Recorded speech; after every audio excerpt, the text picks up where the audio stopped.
কালকে ইউটিউবে একটা ডিলিশিয়াস চকলেট ফ্লেভার কেক বানানো দেখে আমি লোভ সামলাতে পারিনি। এই জন্য আজকে আমিও বানালাম। এর জন্য লেগেছে 3 packet Chocofun biscuit, 2 packet Dairy Milk chocolate, 1 packet Eno. প্রথমে বিস্কিটগুলোকে আলাদা করি এবং একটা ছুরির সাহায্যে এর থেকে যে ক্রিমটা ছিল আমি আলাদা করি। এরপর ম্যাশ করে নিয়ে আমি বিস্কিটগুলোকে একটা ব্লেন্ডারে দিয়ে দিই, আর আগে থেকেই জাল দেওয়া রুম টেম্পারেচারে ঠান্ডা করা দুধ ছিল সেটাই বিস্কিটটার সঙ্গে দিয়ে দিই। এবার ভালো করে ব্লেন্ড করি। ব্লেন্ড করার পর একটা থিক ব্যাটার হয় এবং ওই ব্যাটারের মধ্যে দিয়ে দিই 1 প্যাকেট ইনো বেকিং পাউডারের পরিবর্তে। এরপর আরেকবার ব্লেন্ড করি। ব্লেন্ড করার পর আমি নামাই। এরপর একটা মোল্ডে এর মধ্যে আমি সাদা তেল ব্রাশ করি, এর মধ্যে আমি তারপর এই ব্যাটারটা দিয়ে দিই।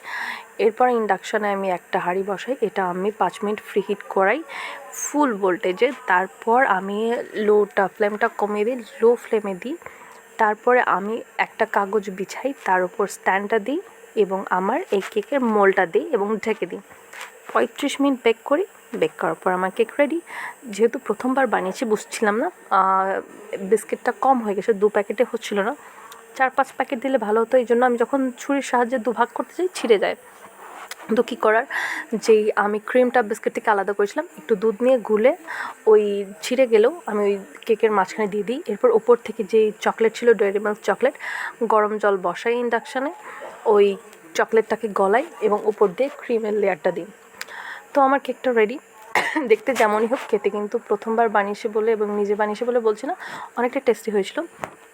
তো বানানোর অভিজ্ঞতায় আমি যেইটা বুঝলাম যে এরপরে বিস্কিটটা আরও বেশি দিতে হবে, তাহলে ফুলবে বা পরিমাণে বেশি হবে, এবং এর সঙ্গে এই চকলেটটা বাড়াতে হবে, তাহলে মুখে পড়লে মানে লাভা কেকের মতো লাগে, কিছুটা খুব ক্রিমি লাগে। আর একটু স্বাদের জন্য চিনি দিয়ে ব্লেন্ড করা যেতেই পারে।